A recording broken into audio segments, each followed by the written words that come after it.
Long before the rivers learned how to bend around stone, before the hills were given names, and before the drum learned the shape of the hand, the Zulu people believed one truth above all others.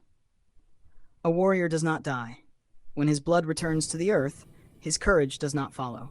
It rises, it walks, it joins the ancestors. These are the Izithunzi Zamakawe, the warrior spirits. They are not ghosts, and they are not dreams. They are the strength of the fallen, standing watch over the living. At the edge of the wide plains stood a village called Kwamavundla. It had no walls of stone and no iron gates. What protected it was faith. Each night when the sun sank low, the elders poured libations into the soil and called the names of warriors long gone. Men who had faced spears without fear, men who had died standing. And the ancestors listened. Then came the season when the land itself grew uneasy. The cattle refused the river. Dogs howled at empty paths. Drums split in the night without being touched. Children woke screaming, saying they heard feet marching where no one walked. Fear moved through Kwamavundla like a cold wind.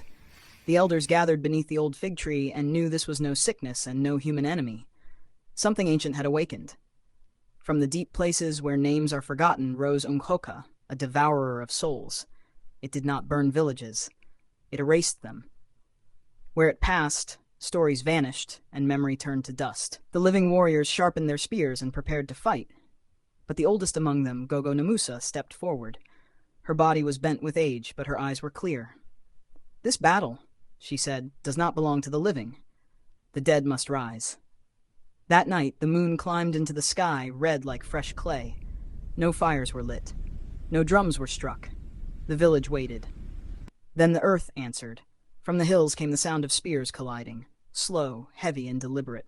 From the mist emerged tall figures shaped of moonlight and shadow. Their shields bore scars from ancient wars. Their eyes burned with ancestral fire. They did not breathe. They did not blink. The warrior spirits had risen. They moved without touching the ground, yet each step shook the land. The night itself seemed to retreat. Umhoka screamed and fled across the plains, but the spirits surrounded it, raising spears older than memory. They struck without fear, tearing the darkness apart.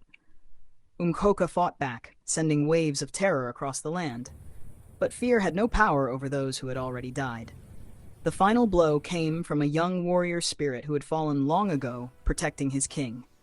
His spear shone like lightning as he drove it into the heart of the darkness. Umhoka shattered, sealed beneath the earth forever. As dawn approached, the spirits faded into mist. When the sun rose, deep spear marks scarred the ground where no living warrior had stood.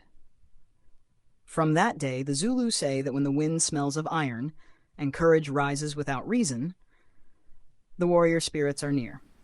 The dead still fight for the living, and when the night grows dangerous, the spears will walk again.